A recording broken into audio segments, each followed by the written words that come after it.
Good morning students.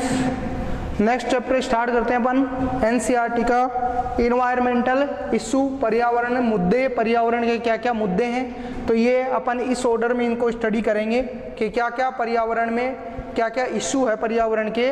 तो इस पर्यावरण क्या होता है कि ये जो अपना इन्वायरमेंट है जिसके अंदर अपन वायु, जो एयर है, वाटर है, जो अपनी इसके अंदर जो एरियाज़ है, लैंड, भूमि है, ये सब किसके अंदर आते हैं? इन्वायरमेंट के अंदर।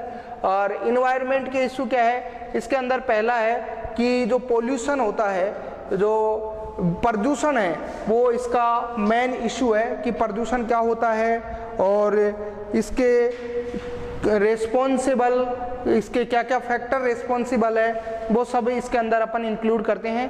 तो पहले इसके अंदर इन्वायरमेंट के अंदर जैसे अपन एयर को लेते हैं, वाटर को लेते हैं, और जैसे सॉइल है, और इसके अंदर जो गैसेज हैं, ये टोटल क्या आता है? इन्वायरमेंट के अंदर आता है। तो इसको अपन इसके अंदर जो है पहला अपन पढ़ेंगे air pollution and it's control, कि वायु प्रदूषण, एयर का जो पोल्यूशन है वह वायु प्रदूषण कैसे होता है, इसके क्या क्या रीजन है, क्या क्या कारण है, और इसको अपन नियंत्रित कैसे कर सकते हैं, कैसे इसको नियंत्रण में ला सकते हैं, कौन कौन से ऐसे फैक्टर हैं जो वो इन्वायरमेंट के अंदर जो एयर है उसमें पोल्यूशन हो रहा है उसको कंट्रोल कर सके।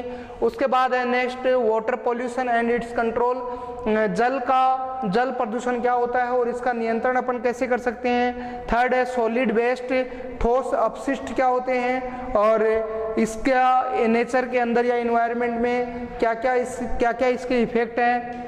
उसके बाद है एग्रोकेमिकल एंड देयर इफेक्ट, कृषि रसायन और उसके प्रभाव, जो एग्रीकल्चर में जो केमिकल्स यूज होते हैं उसके क्या क्या इफेक्ट है, क्या क्या बेनिफिट है, वो देखेंगे। फिर है रेडियो एक्टिव वेस्ट है, जो रेडियो एक्टिव जो अपशिष्ट है उनका इन्वायरमेंट में क्या, उसका क्या इफेक्ट होता है। इसके बाद ग्रीन हाउस इफेक्ट और ग्लोबल वार्मिंग पे चर्चा करेंगे। उसके बाद डिप्लेक्शन ऑफ ओजोन लेयर का जो क्षति हो रही है वो क्यों हो रही है। इसके बाद degradation and improper resource utilisation and maintenance, इसके बारे में अपन चर्चा करेंगे। तो पहले अपन देखते हैं पोल्यूशन। तो पोल्यूशन होता क्या है? पोल्यूशन की क्या डेफिनेशन है? जैसे वायु तथा जल एवं स्थल या जो लैंड है उसके अंदर जो भौतिक और रासायनिक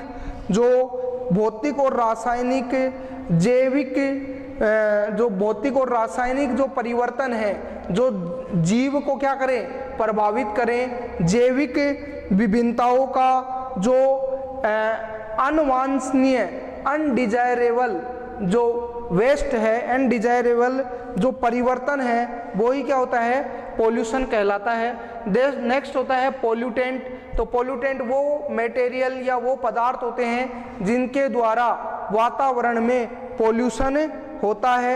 ये मटेरियल क्या होते हैं? जैसे ह्यूमन एक्टिविटी के थ्रू जो इन्वायरमेंट में अत्यधिक मात्रा में जो पदार्थ एकत्रित हो जाते हैं, संग्रहित हो जाते हैं, ह्यूमन एक्टिविटी से जो पदार्थ हैं जो इन्वायरमेंट में जिनका डीके नहीं होता, वो स्टोर होते जाते हैं, वो क्या है? पोल्यूटेंट है।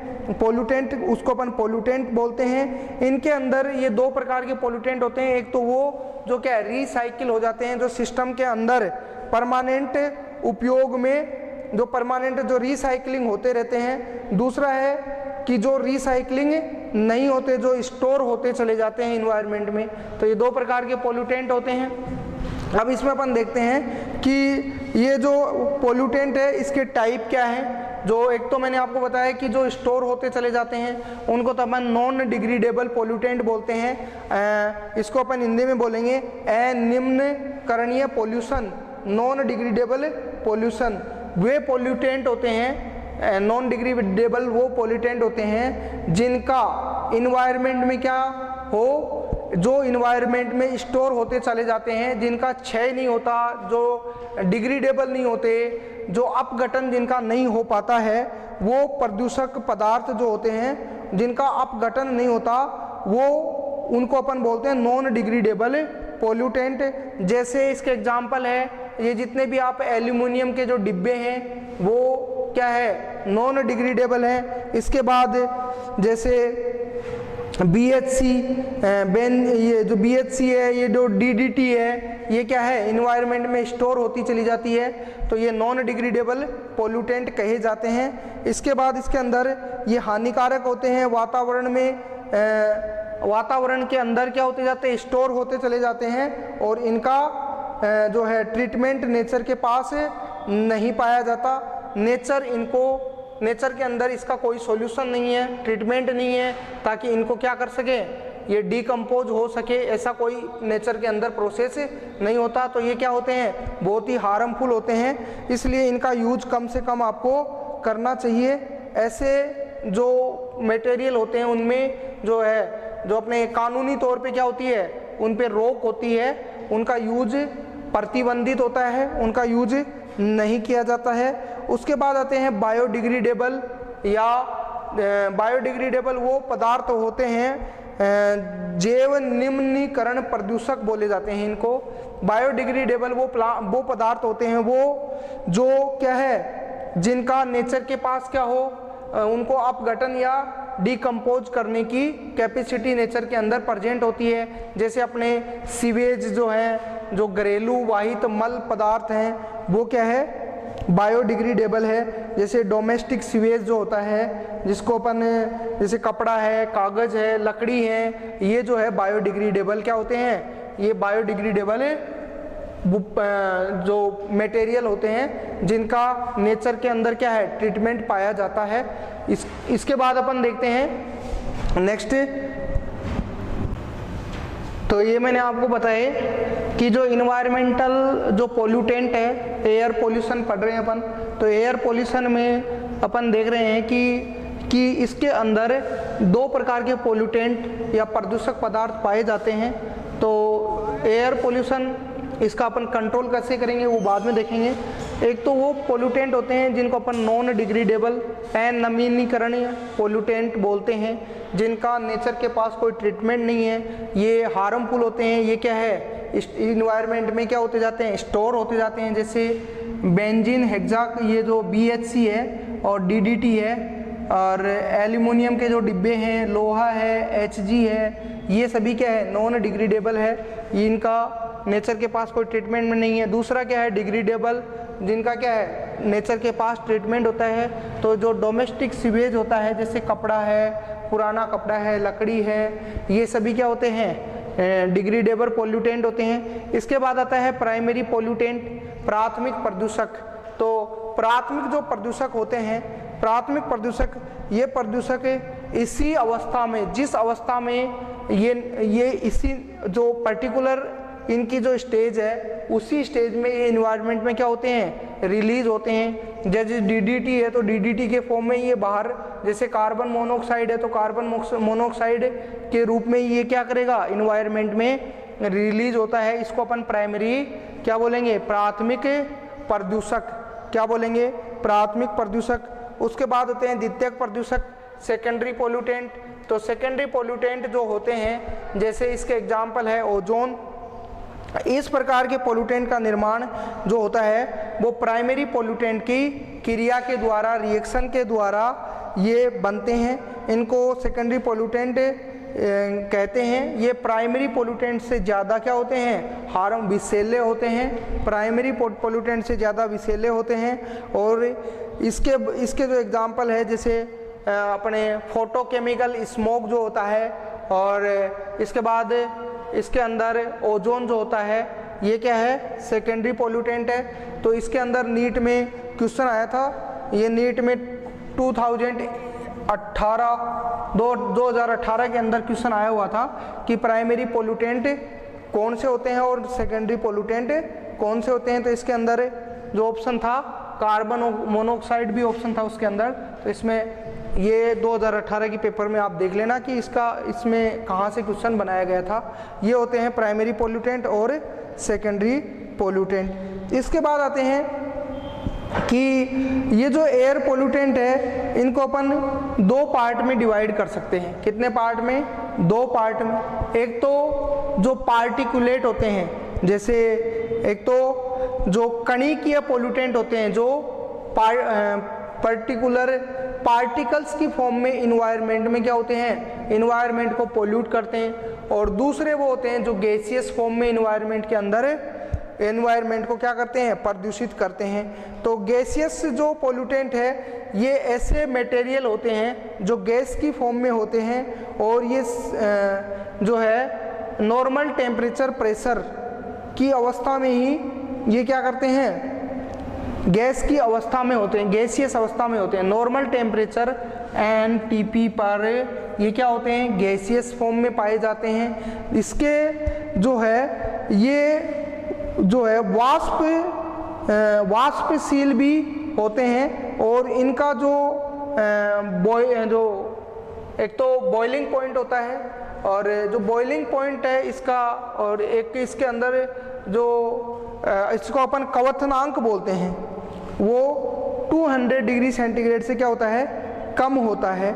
जैसे उसके बाद आता है कणिकीय पदार्थ या जो पार्टिकल्स की फॉर्म में जो मटेरियल होते हैं वो भी क्या होते हैं, पोल्यूटेंट होते हैं। और ये जो पोल्यूटेंट होते हैं पार्टिकल्स की फॉर्म में, ये ठोस, सॉलिड या लिक्विड ड्रॉपलेट के फॉर्म में पाए जाते हैं, या तो सॉलिड या लिक्विड ड्रॉपलेट के फॉर्म में बनते हैं। ये छोटे होने के कारण एयर के अंदर तैरते रहते हैं, स्मॉल होते हैं और एयर के अंदर क्या होते हैं, तैरते रहते हैं। इनके एग्जाम्पल क्या है, जैसे स्मोक, धुआं क्या है, इसमें भी पार्टिकल्स होते हैं लेकिन स्मॉल होते हैं। और जैसे ये कॉपर है, आयरन है, और जो biological agent like tiny dust, mites, pollen grains, ये सब क्या है, पार्टिकल्स क्या है, पार्टिकल्स पोल्यूटेंट इनको कहा जाता है। अब इसने ये जो अपन ने पोल्यूटेंट देखे हैं इनका इन्वायरमेंट के ऊपर क्या इफेक्ट होता है, इन्वायरमेंट पे इसका इफेक्ट क्या होता है वो देखते हैं। ये जो पोल्यूटेंट है इनका इन्वायरमेंट पे क्या क्या इफेक्ट पड़ता है। तो पहला अपन देखेंगे कि कार्बन मोनोऑक्साइड जो है, कार्बन मोनोऑक्साइड जिसको मैंने क्या बोला है, प्राइमरी पोल्यूटेंट, इसका इन्वायरमेंट पे क्या इफेक्ट पाया जाता है। तो इसका पहले तो देखते हैं इसका सोर्स क्या है। तो इसका सोर्स होता है ये ऑटोमोबाइल जो है, इनकी जो स्मोक होती है, इनकी जो धुआं होती है, इसके अंदर ये पाया जाता है। और ये मुख्य जो है एयर पोल्यूटेंट है, इसके अंदर ये धुएं के अंदर पाया जाता है। दूसरा इसका प्रभाव क्या है, ये हीमोग्लोबिन के अंदर, ये अपने जो ब्लड के अंदर हीमोग्लोबिन होता है उससे रिएक्शन कर लेता है और इस रिएक्शन करके ये क्या है, ऑक्सीजन की जो कैरिंग, जो ब्लड की ऑक्सीजन कैरिंग कैपेसिटी है उसको क्या कर देता है, कम कर देता है, जिससे एक डिजीज हो जाती है जिसको बोलते हैं जिसमें अपने को रेस्पिरेशन में क्या आती है, कठिनाई होती है, सांस लेने में दिक्कत आती है। तो इसकी वजह से क्या हो जाती है, जो ह्यूमन है उसकी डेथ हो जाती है। दूसरा जो है इसके अंदर जो आता है, अपन देखते हैं इसके अंदर ये जो इथाइलिन वगैरह जो है ये भी क्या है, DDT है, ये भी क्या है, प्राइमरी पोल्यूटेंट है। तो इसके ऊपर तो भी क्या है, भारत सरकार ने बैन कर दिया है। ये भी इन्वायरमेंट के अंदर क्या होता जाता है, स्टोर होता रहता है, ये नॉन डिग्रेडेबल होता है। इसके बाद आता है इसके अंदर जैसे स्मोक है और सल्फर डाइऑक्साइड है, नाइट्रोजन ऑक्साइड है, ये सभी क्या है, प्राइमरी पोल्यूटेंट ही है। उसके बाद आते हैं सेकेंडरी पोल्यूटेंट। तो स्मोक जो होता है ये सेकेंडरी पोल्यूटेंट होता है। ये किससे बनता है, स्मोक जो होता है ये बनता है स्मोक प्लस फॉग से।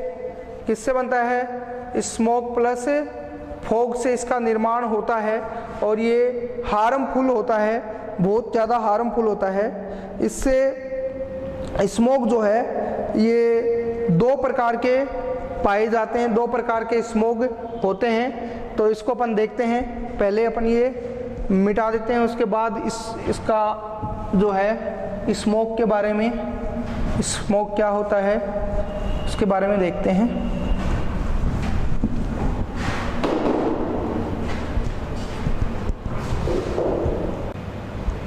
तो इसमें अपन स्मोक देख रहे थे। स्मोक जो होता है इसका फॉर्मेशन स्मोक धुआं प्लस कोहरे से होता है और इसके लिए टेम्परेचर की रिक्वायरमेंट होती है। ये स्मोक जो बनता है इसके अंदर ये पर एसिटाइल ये जो होता है इसके अंदर क्या पाया जाता है, पर oxy acetyl nitrate plus ozone plus nitrogen oxide से मिलके ये बनता है। तो ये हार्मफुल होता है।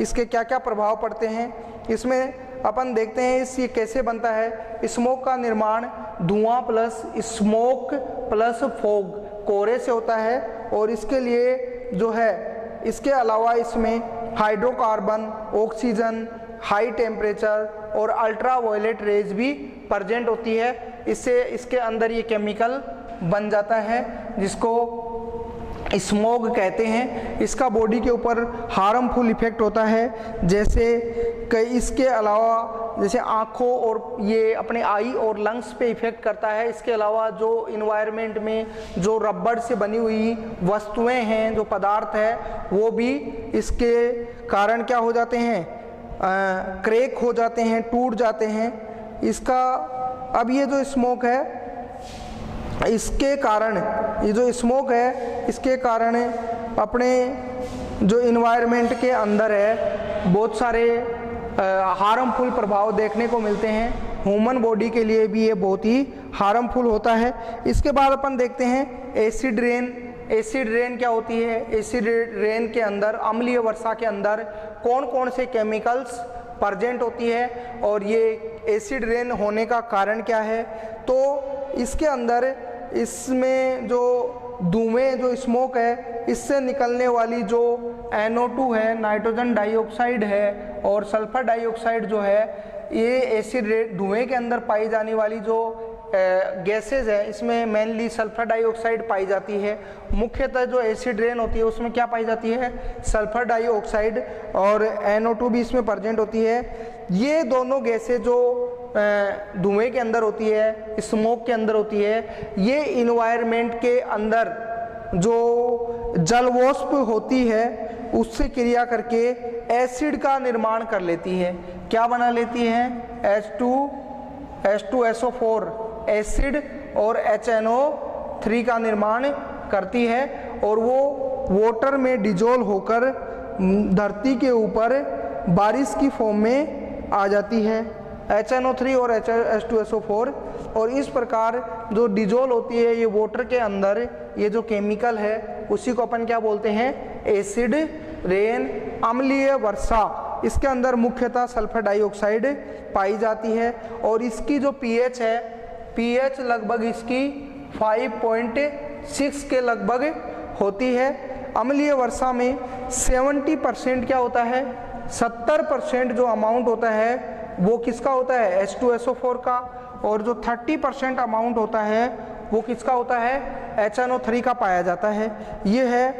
इसके कारण क्या होता है, इसके कारण जो मिट्टी है उसकी क्या होती है, एसिडिटी या अम्लीयता क्या हो जाती है, बढ़ जाती है, जो एग्रीकल्चर के लिए क्या है, हार्मफुल है।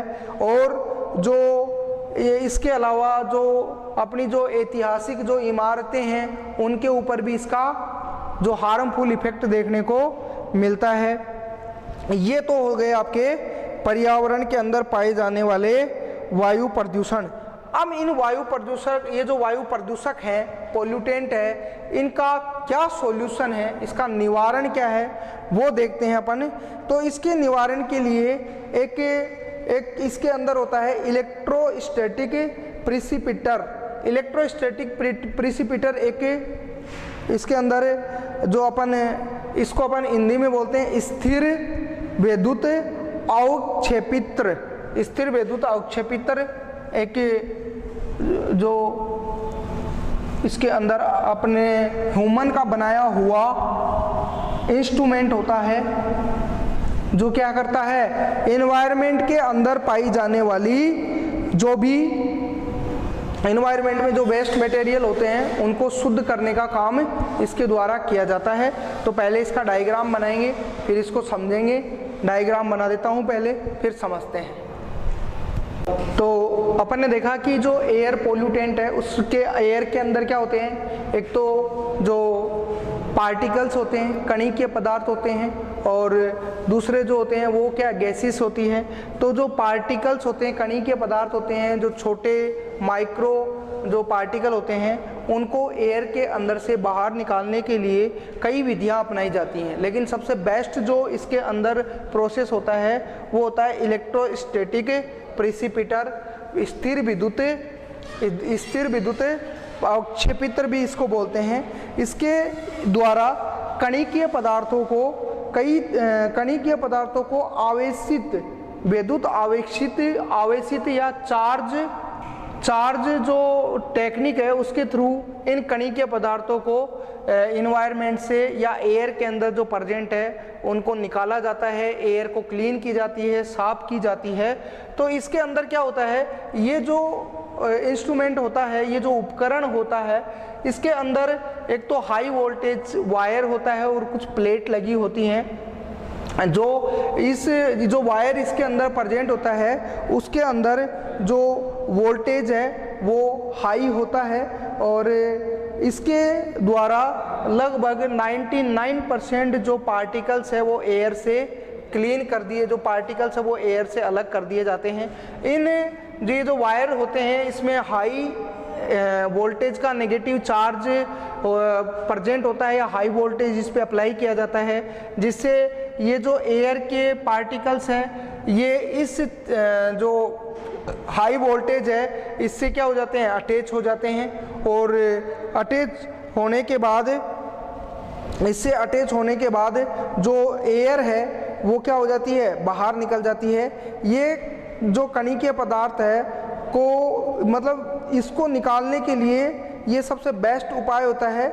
इसमें एक इलेक्ट्रोड तार है जिसमें 1000 मतलब हजारों वोल्टेज इसके अंदर अप्लाई किया जाता है, और इस वोल्टेज की वजह से ये जो वोल्टेज है, इस वोल्टेज की वजह से जो नेगेटिव चार्ज जो होता है इसके ऊपर नेगेटिव जो आवेश होता है, इसकी वजह से ये जो पार्टिकल्स है इसके क्या हो जाते हैं, चिपक जाते हैं, बाइंड हो जाते हैं, और एयर क्या हो जाती है, प्योर हो जाती है, शुद्ध हो जाती है।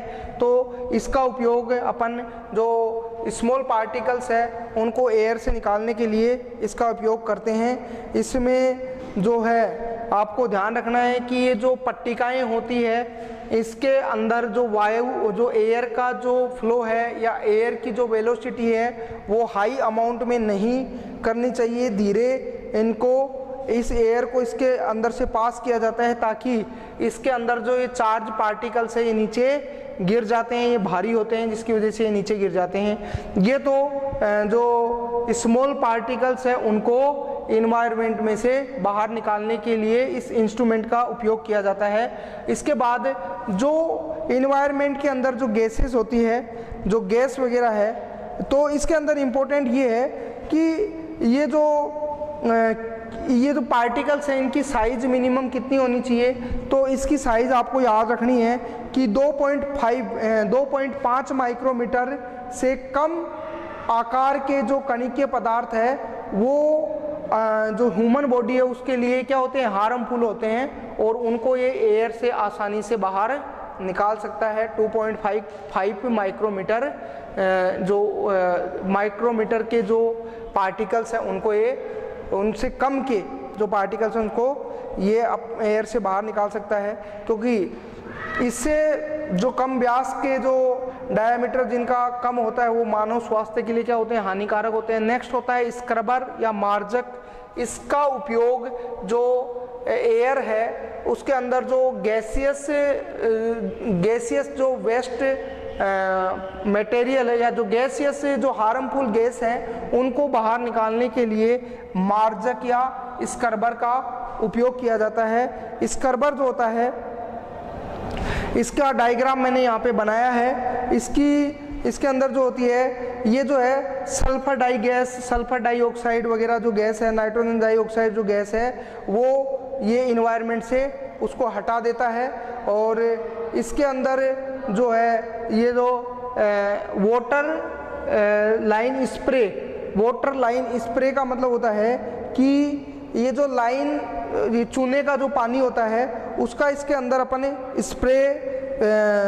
स्प्रे के फॉर्म में इसके अंदर गुजारते हैं। और स्प्रे के फॉर्म में जब इसके अंदर से पानी को गुजारा जाता है तो ये क्या करता है कि उस जो एयर है, जो पोल्यूटेंट एयर है, वो इससे कनेक्ट होती है और उसके अंदर जो गैसियस जो मटेरियल है वो इस एयर से बाहर निकल जाता है। इसमें जो स्क्रबर है, इससे जैसे इस SO2 जो गैस है वो आराम से इसको अपन जल और चूने के पानी से या स्लाइम वाटर से गुजारते हैं ताकि ये जो है इसके अंदर डिजोल्व हो जाए और एयर जो है क्लियर हो जाती है और उस क्लियर एयर को अपन एनवायरनमेंट में पास कर देते हैं। तो इस प्रकार अपन क्या करते हैं, एयर के अंदर जो पोल्यूटेंट होते हैं, जो गैसियस पोल्यूटेंट होते हैं और जो पार्टिकल्स होते हैं, स्मॉल पार्टिकल्स, उनको इन उपकरणों के द्वारा बाहर निकाला जाता है।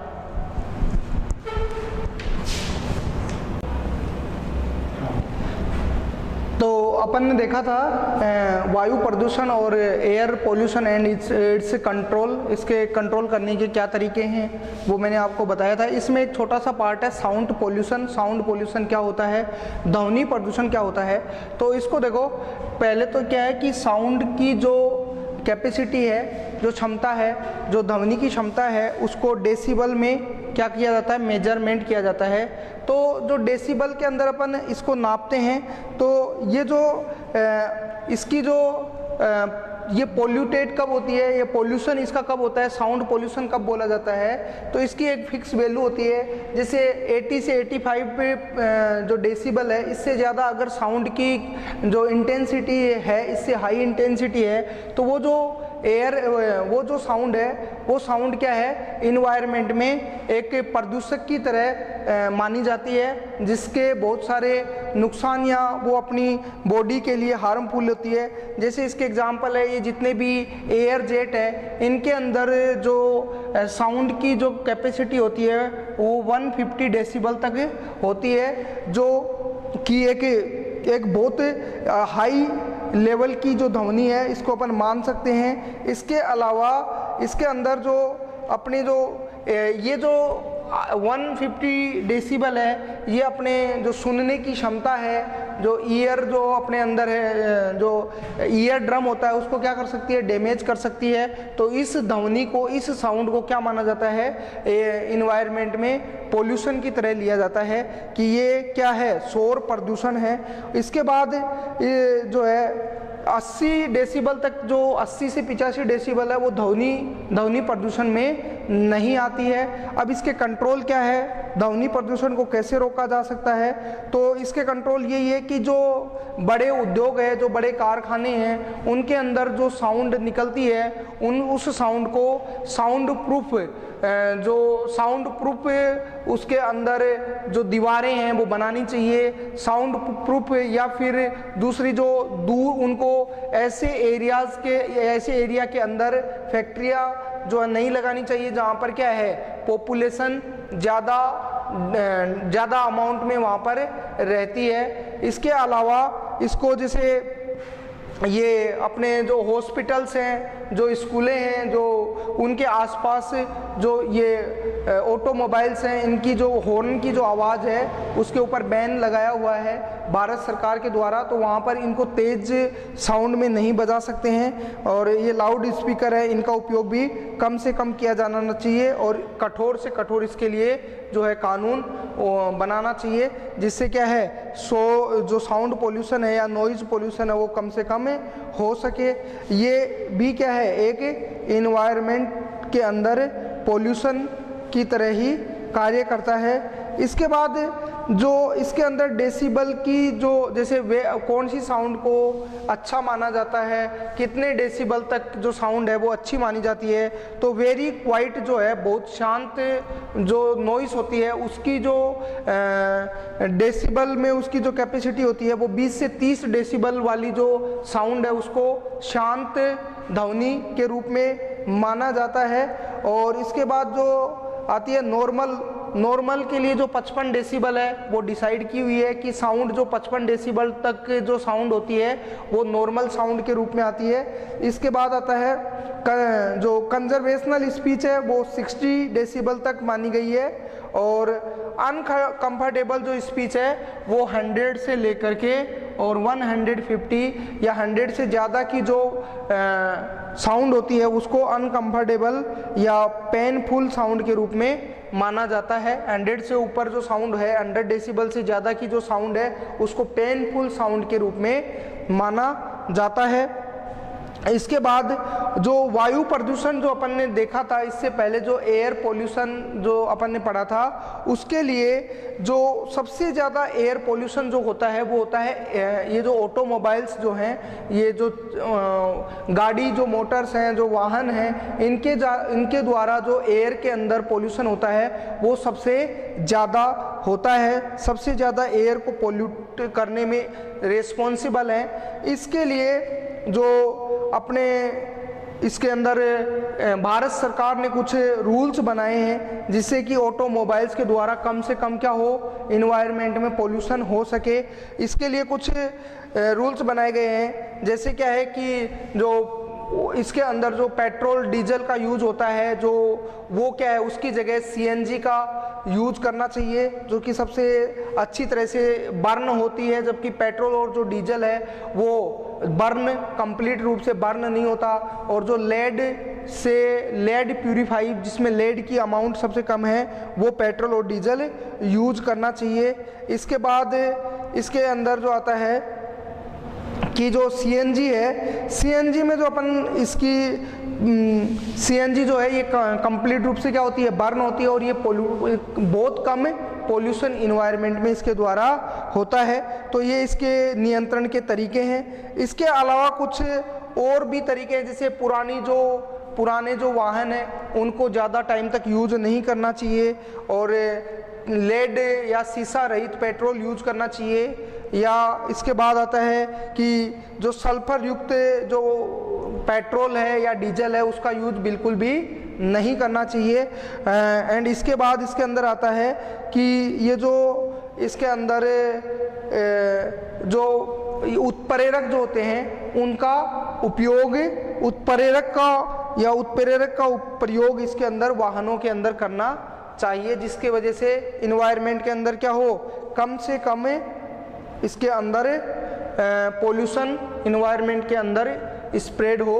तो ये इसके अंदर कुछ रूल्स बनाए हुए हैं। इसके बाद अपन देखते हैं इसके अंदर ये मानक जो है, ये जो वैल्यू है, टाइप ऑफ व्हीकल्स क्या होते हैं और इनके इंपोर्ट जो है ये भारत सरकार के द्वारा जो बनाए गए हैं, यूरो ये मानक जो बनाए गए हैं, इनके बारे में अपन देखते हैं कि ये इसका क्या यूज होता है और ये कब इसके ऊपर जो नियम बनाए थे वो कब बनाए गए हैं, वो अपन इसके बाद देखते हैं। तो मैंने आपको अभी बताया है कि जो इन्वायरमेंट के अंदर जो पोल्यूशन है, जो एयर पोल्यूशन है, उसका सबसे मेन रीजन है ऑटोमोबाइल्स। तो ऑटोमोबाइल्स के अंदर ये पोल्यूशन कम से कम हो, इसके लिए मानक ईंधन यानी मानक ईंधन का मतलब ये नहीं होता कि कोई स्पेशल टाइप का जो फ्यूल है वो है। इसका मतलब ये हो गया कि ये जो पेट्रोल और डीजल है इसके अंदर जो एरोमेटिक हैं, जो गंधक है, जो सल्फर है और जो एरोमेटिक कंपाउंड्स हैं, उनकी जो क्वांटिटी है वो कम से कम होनी चाहिए, ताकि उससे इन्वायरमेंट में क्या हो, पोल्यूशन कम से कम हो।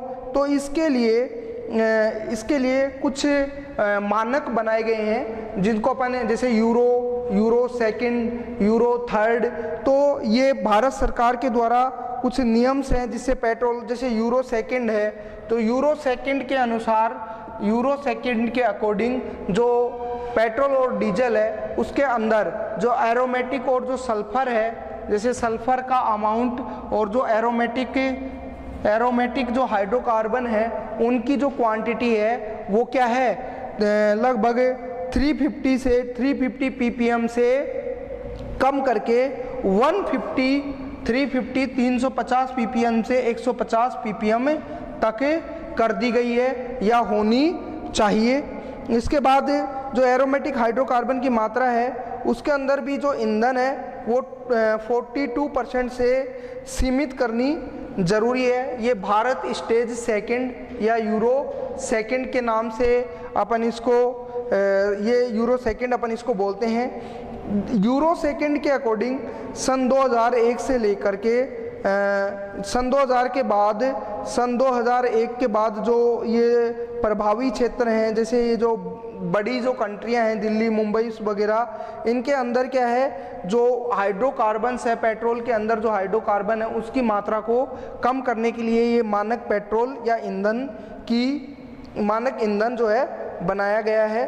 और इसके अंदर इसके बाद आता है यूरो थर्ड। जो यूरो थर्ड है इसके अनुसार क्या होता है कि जो पेट्रोल और जो डीजल है उसके अंदर हाइड्रोकार्बन और जो अपने सल्फर है इसका अमाउंट और ज़्यादा कम किया गया है ताकि कम से कम इन्वायरमेंट में क्या हो, पोल्यूशन हो। इसके बाद इसके अंदर आता है कि ये जो है यूरो सेकंड, ये यूरो थर्ड, ये सब 3 व्हीलर्स व्हीकल्स, 3 व्हीकल्स या 2 व्हीकल्स, जो व्हीलर्स 4 व्हीलर्स जो हैं, 2 व्हीलर्स जो हैं, 3 व्हीलर्स जो है उनके ऊपर अप्लाई किया गया है। इसके बाद अपन देखते हैं next water pollution. Water pollution क्या होता है? वाटर पोल्यूशन इसको अपन नेक्स्ट स्टार्ट करते हैं। नेक्स्ट पॉइंट है वाटर पोल्यूशन क्या होता है, उसके बाद देखेंगे नेक्स्ट अपन लेते हैं वाटर पोल्यूशन, जल प्रदूषण। तो जल प्रदूषण देखो क्या होता है कि मान लो कोई वाटर है उसके अंदर यदि ऑर्गेनिक और इनऑर्गेनिक, कार्बनिक और अकार्बनिक पदार्थों की मात्रा अगर बढ़ जाती है, इंक्रीज हो जाती है, तो उस वाटर के जो फिजिकल और जो केमिकल जो क्वालिटी है, वाटर की जो फिजिकल और जो केमिकल जो क्वालिटी है वो क्या हो जाएगी, चेंज हो जाती है। इसी वजह से उसको अपन क्या बोलते हैं, वाटर, जो वाटर है वो क्या हो गया, पोल्यूट हो गया, या उसके अंदर जो हार्मफुल जो प्रोसेस होने लगते हैं उसी से क्या हो जाता है, वाटर पोल्यूशन, पोल्यूटेड हो जाता है। मतलब कि किसी भी पानी के अंदर यदि हाई अमाउंट में ऑर्गेनिक और इनऑर्गेनिक जो केमिकल्स हैं उनकी क्वांटिटी इंक्रीज हो जाती है, तो उसकी भौतिक या फिजियोलॉजिकल या केमिकल उसके अंदर चेंजेज आ जाते हैं, जिससे हम क्या बोल सकते हैं, उसको वाटर क्या हो गया, प्रदूषित हो गया, दूषित हो गया।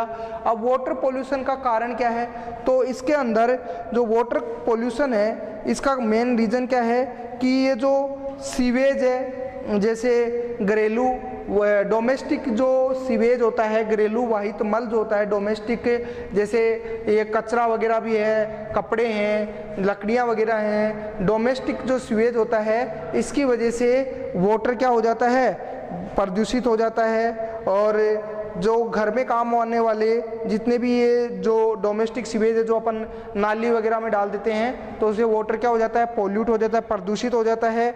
और ये जो घरेलू वाहित मल है ये जैव अपघटनीय प्रदूषक होते हैं। जैव अपघटनीय प्रदूषक जैसे इसके अंदर अपशिष्ट पदार्थ, कार्बनिक पदार्थ, कार्बोहाइड्रेट, प्रोटीन, यूरिया आदि इसके अंदर पाए जाते हैं। कुछ ठोस पदार्थ भी होते हैं जो क्या करते हैं, जल को प्रदूषित कर देते हैं। अब ये जो प्रदूषित जल है, इसके जो प्रदूषित जल है जिसमें क्या होता है, घरेलू वाहित जो मल है उसकी वजह से ये प्रदूषित हुआ है। इसमें बैक्टीरिया और जो सूक्ष्म जीव हैं वे क्या करते हैं, इन पदार्थों का अपघटन करते हैं। और इन पदार्थों का अपघटन करने के लिए उनको क्या चाहिए होता है, उनको ऑक्सीजन चाहिए होता है। ऑक्सीजन, बगैर ऑक्सीजन के वो इनके जो वाटर के अंदर जो पोल्यूटेड जो मटेरियल है, जिसको अपन ने क्या बोला, डोमेस्टिक सीवेज जो है, उसको अपघटित करने के लिए या डीकम्पोज करने के लिए उन माइक्रो ऑर्गेनिज्म को ऑक्सीजन की रिक्वायरमेंट होती है। इसका मतलब ये होता है कि जैसे कोई वाटर है, अगर वो प्योर वाटर है तो उसके अंदर जो ऑर्गेनिक है और जो इनऑर्गेनिक जो मटेरियल है उसकी क्वांटिटी क्या होगी, वेरी लो होगी। इसका मतलब उसके अंदर जो एरोबिक बैक्टीरिया है वो भी क्या होंगे, बहुत कम पाए जाएंगे, क्योंकि उसके अंदर ऑर्गेनिक और इनऑर्गेनिक जो मटेरियल है उसकी क्वांटिटी क्या है, कम है। तो उनको डीकम्पोज करने के लिए, उनको अपघटित करने के लिए उन बैक्टीरिया को ऑक्सीजन की कम रिक्वायरमेंट होती है, तो वो वाटर शुद्ध माना जाता है जिसके अंदर ऑर्गेनिक और इनऑर्गेनिक मटेरियल कम पाया जाता है। लेकिन यदि कोई वाटर है उसके अंदर ऑर्गेनिक और इनऑर्गेनिक मटेरियल हाई अमाउंट में है, तो उस पानी के अंदर जो ऑक्सीजन थी, उसके अंदर जो ऑक्सीजन का जो लेवल था, ऑक्सीजन का जो स्तर था, वो क्या हो जाएगा, उसके अंदर जो डिजोल्व ऑक्सीजन है वो कम हो जाएगी। क्यों कम हो जाएगी, उसका रीजन है कि जैसे जैसे आप पानी के अंदर ऑर्गेनिक और इनऑर्गेनिक जो वेस्ट मटेरियल है वो डालेंगे, तो इसके अंदर जो एरोबिक बैक्टीरिया है वो इस डिजोल्व ऑक्सीजन को, इस घुली हुई ऑक्सीजन को क्या करेंगे, यूज करेंगे। किस लिए यूज करेंगे, क्योंकि इसके अंदर जो ऑर्गेनिक और जो इनऑर्गेनिक इनऑर्गेनिक जो मटेरियल है उसको ये बैक्टीरिया क्या करेंगे, डीकम्पोज करेंगे, अपघटित करेंगे। तो उसके लिए रेस्पिरेशन में इसमें डिजोल्व ऑक्सीजन का यूज करेंगे। तो डिजोल्व ऑक्सीजन जो प्योर वाटर है उसके अंदर क्या हो जाएगी, कम हो जाएगी। तो वाटर क्या हो जाएगा, पोल्यूट हो जाएगा, दूषित हो जाएगा। तो इसको अपन ऐसे समझ सकते हैं कि ये जो डिजोल्व ऑक्सीजन का अमाउंट जो कम हो रहा है, ये क्यों कम हो रहा है, क्योंकि इसके अंदर अपन ने क्या कर दिया, ऑर्गेनिक एंड इनऑर्गेनिक मटेरियल डाल दिया। तो ये जब डालेंगे तो क्या होगा, उन जो बैक्टीरिया की जो ऑक्सीजन डिमांड है, जो उसको अपघटित करने के लिए उनको चाहिए, जिसको अपन ने क्या बोला है, बायोलॉजिकल ऑक्सीजन डिमांड। तो ये बायोलॉजिकल या बायोकेमिकल जो ऑक्सीजन डिमांड है ये क्या हो जाएगी, बढ़ जाएगी। और ये बढ़ेगी तो डिजोल्व ऑक्सीजन जो वाटर के अंदर डिजोल्व है, घुलित अवस्था में जो ऑक्सीजन है वो क्या हो जाएगी, कम हो जाएगी। क्यों कम हो जाएगी, क्योंकि बायोलॉजिकल ऑक्सीजन डिमांड या बायोकेमिकल ऑक्सीजन डिमांड ऑर्गेनिक जो मैटर इसके अंदर अपन ने डाला है उसकी वजह से क्या हो रही है, इंक्रीज हो रही है। क्योंकि इन बैक्टीरिया को इस ऑर्गेनिक मैटर को अपघटित करने के लिए किसकी रिक्वायरमेंट है, ऑक्सीजन की। जो ऑक्सीजन ये यूज कर रहे हैं उसी को अपन ने क्या बोला है, बायोकेमिकल ऑक्सीजन डिमांड। और ये बायोकेमिकल ऑक्सीजन डिमांड जैसे जैसे ज़्यादा बढ़ती है तो डिजोल्व ऑक्सीजन या केमिकल ऑक्सीजन जो डिमांड है, या ये जो इसके अंदर डिजोल्व ऑक्सीजन है वो क्या होती जाती है, कम होती जाती है। इसको अपन ने ग्राफ से यहाँ पर ऐसे दिखाया है। इस ग्राफ में आप समझना, इसके अंदर देखो, इधर तो अपन ले लेते हैं कंसंट्रेशन, क्या लेते हैं, कंसंट्रेशन वेस्ट मटेरियल या ऑर्गेनिक मटेरियल की कंसंट्रेशन। और इस जो कंसंट्रेशन है और ये जो इसके अंदर अपन क्या करते हैं, इधर अपन ऑक्सीजन की अमाउंट या वो इसके अंदर जो देखते हैं ऑक्सीजन अमाउंट कितना क्या है वाटर के अंदर। तो कंसंट्रेशन अपन जो ले रहे हैं इसके अंदर किसकी कंसंट्रेशन ले रहे हैं, ऑक्सीजन की कंसंट्रेशन अपन इसके अंदर ले रहे हैं। और इसके बाद अपन देखते हैं कि डायरेक्शन, इसमें अपन देखते हैं direction of flow, direction of flow. तो इसमें देखो कि मान लो प्योर वाटर था, उसके अंदर क्या है, बायोलॉजिकल ऑक्सीजन। जैसे अगर इस प्योर वाटर है तो उसमें डिजोल्व ऑक्सीजन क्या होगी, मैक्सिमम होगी। डिजोल्व ऑक्सीजन उसमें घुलित अवस्था में मिलेगी। उसके अंदर प्योर वाटर है तो ऑर्गेनिक मटेरियल या वेस्ट मटेरियल है नहीं। अगर उसके अंदर जैसे अपन वेस्ट मटेरियल डालेंगे तो बायोलॉजिकल ऑक्सीजन डिमांड क्या होगी, मतलब ऑक्सीजन पहले इसके अंदर ज़्यादा थी तो ऑक्सीजन ज़्यादा है तो बायोलॉजिकल ऑक्सीजन डिमांड क्या होगी, बढ़ेगी। और जैसे जैसे बढ़ती जाती है बायोलॉजिकल ऑक्सीजन डिमांड तो जो डिजोल्व ऑक्सीजन है उसका अमाउंट क्या होता जाता है, कम होता जाता है। पानी में जो घुली हुई ऑक्सीजन है वो इसमें यूज कर लेते हैं। तो ये जो घुली हुई ऑक्सीजन है इसकी क्वांटिटी क्या हो जाती है, डिजोल्व ऑक्सीजन की क्वांटिटी कम होती चली जाती है और जो वाटर है वो क्या हो जाएगा, पोल्यूट माना जाता है। या इसको ऐसे समझो, ऑर्गेनिक जो वाटर है वो ऑर्गेनिक जो वाटर है वो किसके प्रोपोर्शनल होता है, डिजोल्व, जो ऑर्गेनिक जो वाटर है वो बायोलॉजिकल ऑक्सीजन डिमांड के प्रोपोर्शनल होता है, और डायरेक्टली प्रोपोर्शनल, और ये इनवर्सली प्रोपोर्शनल हो गया डिजोल्व ऑक्सीजन, और यहाँ पर आ जाएगा क्या, पोल्यूट वाटर। इस प्रकार हम ये chemical oxygen demand, biological oxygen demand मैंने आपको बताया है कि यदि जल में कार्बनिक पदार्थों की मात्रा बढ़ती है तो सूक्ष्म जीवों माइक्रो ऑर्गेनिज्म द्वारा उनके अपघटन की दर भी क्या होगी, बढ़ेगी, जिससे वो क्या है, वाटर में घुली हुई ऑक्सीजन का यूज करेंगे और जल में डिजोल्व ऑक्सीजन क्या हो जाएगी, कम हो जाएगी। केमिकल ऑक्सीजन डिमांड क्या होती है, कार्बनिक पदार्थों के अपघटन के कारण ऑक्सीजन के लिए जो जल में रासायनिक पदार्थ होते हैं उनको अपन क्या बोलते हैं, केमिकल ऑक्सीजन डिमांड कहते हैं। केमिकल ऑक्सीजन डिमांड एक क्या है, रासायनिक पदार्थों के द्वारा जल में घुलित ऑक्सीजन की मात्रा को पता लगाने की विधि होती है, जिसको अपन केमिकल ऑक्सीजन डिमांड कहते हैं।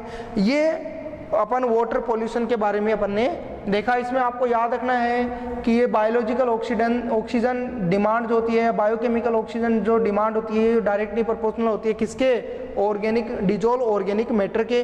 और डिजोल्व ऑर्गेनिक मैटर बढ़ेगा तो उसके अंदर जो ऑक्सीजन है या जो गैस है वो उसकी क्वांटिटी क्या हो जाएगी, कम हो जाएगी। क्यों कम हो जाएगी, क्योंकि उसके अंदर जो माइक्रो ऑर्गेनिजम्स है वो उस ऑर्गेनिक मैटर को क्या करेंगे, अपघटित करेंगे। उसके लिए जो पानी के अंदर घुली हुई ऑक्सीजन है उसका यूज करेंगे, इसलिए उसमें वाटर के अंदर जो डिजोल्व ऑक्सीजन है वो क्या हो जाएगी, कम हो जाएगी, तो पानी अशुद्ध हो जाएगा। इस प्रकार अपन ने अशुद्ध पानी के बारे में ये टर्मिनोलॉजी देखी है।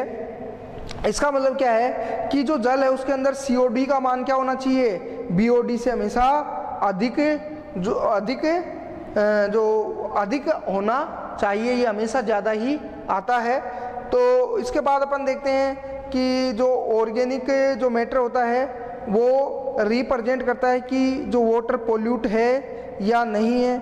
अब इसका मतलब देखिए जल प्रदूषण किस कारण होता है, तो जो इसके अंदर ये घरेलू जो अपमार्जक है, जो घरेलू या हाउस होल्ड जो डिटर्जेंट है उनकी वजह से क्या होता है, पानी पोल्यूट होता है। दूसरा जो इंडस्ट्रियल जो वेस्ट हैं उनके कारण भी वाटर क्या हो जाता है, पोल्यूट हो जाता है, प्रदूषित हो जाता है।